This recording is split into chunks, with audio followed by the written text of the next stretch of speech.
Hi everyone. In this tutorial I will show you how to convert email addresses in Excel to email message with Word. Moreover, you can use Word to help you to convert email addresses in Excel to email message.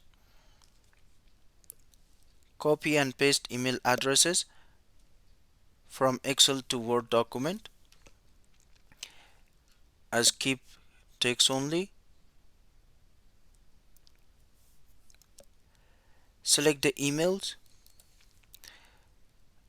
and click on the Home tab, and in the editing group click on the drop down list and click on the replace feature. In the find and replace dialog, please enter circumflex P and define what text box, and enter semicolon into the replace with text box. Then click replace all. Click on the yes button. Click on the OK.